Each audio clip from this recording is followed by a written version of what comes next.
Hey guys, hope everyone had a good weekend. Back from Hinckley. If anybody watched that video, we raised 35 grand in total by giving away the CT125s for Rich Rowe, who was injured last year, so just some money to help him get back on the road, maybe a Can-Am or a converted Trike. We were at the Triumph factory Saturday, so that was interesting to see what options are available there.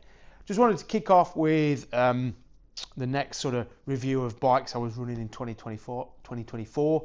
And obviously you've got the CF Moto 450MT here. I've just had new tyres fitted. I've gone for some Mitas EO9s, which have been superseded by a model I forget, but I think it's the Extreme XTs or something. But for all intents and purposes, are an EO9. Knobbly tyre. You know, they call it a 50-50 tyre, but it sort of errs its way probably more towards road bias. Not a bad value tyre, a good tyre from a price point of view, and from a grip point of view pretty good as well. I've had them on a Himalayan 411 before. An on-road grip is really good. You can ride it almost like a regular tyre. You know, the grip's that good. Off-road, obviously, you've got a lot more traction, you've got a lot more front-end bite, so they're a good all-round tyre. I think the downside, and it's the same story with any of these sort of Mitas, Hyde now, Kenders, the Motos Tractionators, you know, they're very difficult to fit. They've got a really stiff sidewall. And actually I took these down to Phil with the bike shop down in Barnstable to use his machine to get them on, because I knew they'd be hard work, and he said it were very hard work even on a machine with heating the tyre up and, you know, big levers and everything else. He said it was a real mission to do. And I know I've done a video on tyres, but I just wanted to just touch on this again. You know, this kind of tyre is great if it's on a tubeless rim, because if you get a puncture, obviously you can just plug it. You don't need to get that wheel off and lever the tyre off. But if you were putting this tyre on a tubed bike and you had a puncture, I don't think, you know, there's always those heroes who say they can change a tyre on any bike anywhere, and that's great. But I think for mere mortals, and that includes myself, I don't think I'd be able to get that tyre off at the side of the road, you know, at 5 o'clock when it's getting dark to fix a puncture. So I think when it comes to tyre choice, choose carefully, because there's some great tyres with great grip, great longevity. But if they're impossible to get off when you're in action on an adventure, then they're not a good choice. So if this was a tubed bike, say a V-Strom 800 or not an Africa Twin, what's the other one? Transalp's got tube tyres, the Teneray's got tube tyres, then I probably wouldn't fit these. I'd fit a TKC 80 or something like that, Continental TKC 80, because I can get them on and off. They're not going to last as long, but at least I can get myself mobile again. So yeah, there's no simple answer with tyres. It depends what you're going to do, what kind of wheels you fit them to, how good you are as a technician. But I don't think I would be able to. If Phil, who's a very, very experienced mechanic, struggled with these on a machine, I think there's pretty much no chance of me getting them off myself. Back to the CF Moto. As an end of year review, this bike's done 4,500 miles. It's had probably about 60 riders on it, including myself, who've ridden it back to back with other bikes in my fleet, the Himalayan 450, the 390 KTM, CRF 300. So I've been able to slot it in the context of other bikes that other people might be considering, such as the Himalayan 450. I think if I was to generalise or come to a conclusion, I'd say most people who rode this bike really liked it. I would say there were a few who didn't get on with it. They didn't like the throttle because it is snatchy. I think that's fair to say. It is snatchy, and you do need to adjust your riding technique to get around that. You know, slow speed, round and roundabout. If it's wet, if you're doing any sort of slow speed off throttle, on throttle action, it does take a little bit more clutch action just to soften that out. You know, personally, once you've got used to that, I don't think it is an issue, because once the throttle slack is taken up and you've got throttle on, the cable's under tension, it's beautifully precise and accurate. You know, it's a really good throttle action, I think, for being able to feel and tell what's happening at that back wheel. So I don't think I'd really change it. I'd leave it as it is. I'd ride around it when it's closed throttle to open throttle. I'd ride around that and just leave it as it is. So there is a new map coming through for Europe allegedly, although I've heard it might not happen, because a new map means it's got to be retested, like homologated with a new map, which is why the delay is in Europe. And it might not even meet emissions with that new map. So there's been no announcement of it officially coming to Europe yet. So I think there might be a chance that we're stuck with what we've got, which in my opinion is not the end of the world. It's a characteristic of the bike rather than a reason not to buy it. But I would say if you're a novice rider, if you're fairly new to riding, i.e. 2 years experience or less, it might be something you don't need, i.e. you know, the effort it takes to smooth out the bike might be a step beyond where you're at as a rider, and so you might be better with a Himalayan or a CB500X, that sort of bike. Suspension has also come under a bit of criticism, and it is firm. It is firm, and I think it's at its worst when you're going at your slowest. I know off-road when we were in the Italian Alps and the fog came in, so we were down to very slow speed, 10 miles an hour on a rough shell track, and it was very choppy. It wasn't a pleasant place to be going slow sat down. Obviously, when you stand up and attack the terrain, it comes into its own. So again, what kind of rider are you? What do you want out of a bike? If you just want something really relaxing and serene, this might not be the bike for you. You know, if you're a bit more of an attack rider, or you want to try that sort of style of riding, personally, I really like it, because that sort of precise throttle, the tight suspension, and the great riding position, and that linear power, I think it makes it a really nice package. I think there will be some who find it underpowered, and I've said that in a previous video. It's not got the top end rush that you even get with the Himalayan 450, or certainly not with the KTM 390. You know, so if you're looking for a sensation of speed and grunt, you know, it's again probably not the right bike. So there's some people coming down from a 1008 700 to this for the manageability, and I think they're probably going to miss that grunt a little bit. But for me, the manageability of this bike compensates for maybe the lack of top end rush that it lacks against the 700 or 800s. People say, well, it's the same weight near as damn it as a T7, but it is a spec sheet weight equivalent. Well, 5-10 kilos lighter this, but I think it feels far more manageable than a T7 or the V-Strom 800 or any of those bikes in that bigger class. You know, the lower seat height, the weight carries its weight down low, means you can, you know, if you're struggling off road, you can get your feet down nice and easy. You can plant yourself. The bike's not top heavy, so it's not got that pendulum effect that wanting to drop on you. And I find it therefore very easy to ride technical slow speed stuff, because it's a nicely balanced bike. I've got good control over it. And again, the standing position is good. The control input, the brakes, you know, the levers, everything is nicely tuned to allow you to pick and fine tune your route up some more technical kind of riding. So, you know, I think there's a big debate: is this better off road than a Himalayan 450? For me, it is, because I find I'm more in tune with it. I think the Himalayan is going to be better for other people who like that more supple suspension and that softer throttle action. So I think which is best, well, who's riding it? You know, that's. I don't think there's any point going any further in that discussion, really. Mechanically, I've had no issues, if I'm honest. I've had it serviced at the main dealer, oil change and that. I mean, the intervals are quite low at 3,000, which is comparative to the Himalayan, which is 6,000. So it is quite needy of servicing, although it's only oil and filter at 3,000 with valves at 24. So if you were willing to self-service and forfeit your warranty, I think you wouldn't have any issue just whipping the oil and filter out every 3,000 miles and carrying on till 24, and then worrying about valves.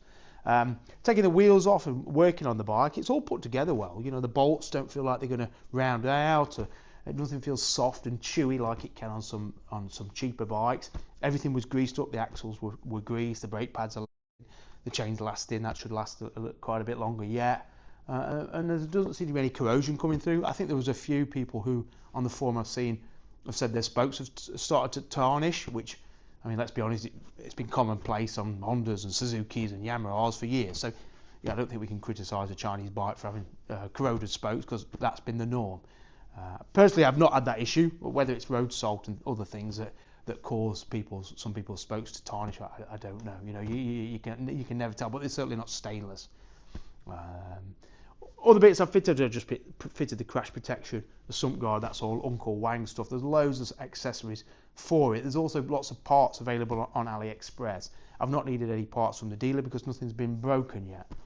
Anecdotally, nobody's fell off this bike yet, which is a great thing, and probably suggests that actually novice riders trying it off-road, actually it's not too bad. It's not a bike that wants to fall over very easy, and there are some bikes that make it hard work for people off-road, and I don't think this is necessarily one of them. Sure, if you're buying it to go green laning as a green lane bike and you've got no experience, I think you need to go lighter, you know, compared to a CRF or a Vosges 300. You know, I think that's a big distinction. There's 40 kilos difference in weight between this and a Vosges or a CRF. And if you're going to go trail riding, that 40 kilos is going to make a hell of a difference. You know, because if a Vosges is laying horizontally, it's heavy. So 200 kilos is going to be even heavier still. So, you know, just because people say, oh, it's great off-road bike, well, don't mean to say it's great for you again, because if you've got no skill and you're on really muddy terrain like we've got around here in Devon, it's going to be a big old bike for you. But you know, I've got this up places I didn't think this kind of bike would go, and people say, well, what about this or a 500X? Well, a 500X won't go the places I think this would go. It would do, you know, the 500X with the Rally Raid kit takes it on another level of ability, but I think the fact that this was designed to be an off-road bike or have off-road credentials from the get-go means it's got a wider scope of ability than a 500X. You know, the 21-inch front wheel, the way the pegs are positioned in the right place for standing, you know, the bar position, all of it ergonomically means it's great off-road, and equally when I've ridden it down to Italy, I've been comfortable on road, and that's why I've thought it's why easily it's been my bike of 2024, because it's very good on the trails, but you could easily jump on a motorway, jump on an A road and go down to Italy and sit at 75, 80 miles an hour without too much issue, and with some decent wind protection, decent knee protection, and that big bike ergonomics which makes the longer trip feel more comfortable.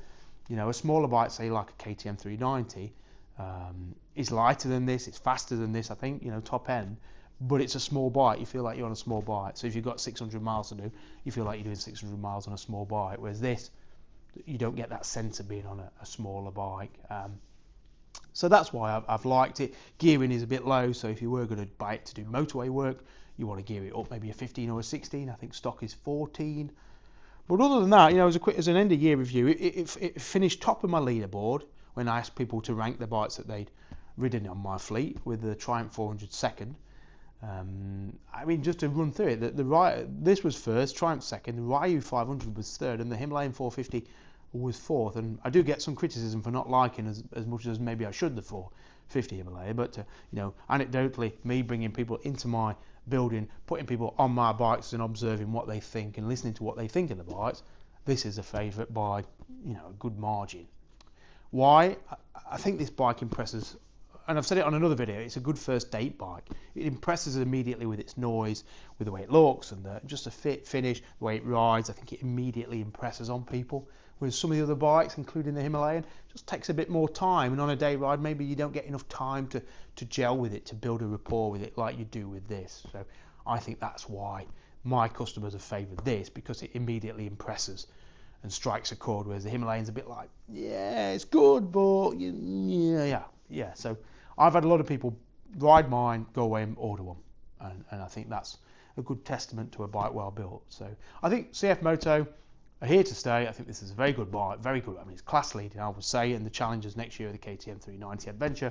I guess DRZ, that's slightly different, and the new BMW. But, you know, the KTM, I think is going to be good. I think it's going to be a bit pokey and a bit lighter than this.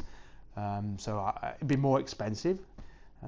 The GS, I think it'll be more expensive again, and I think it's got to go. It's going to be a great bike to be better than this, because it's going to be more expensive.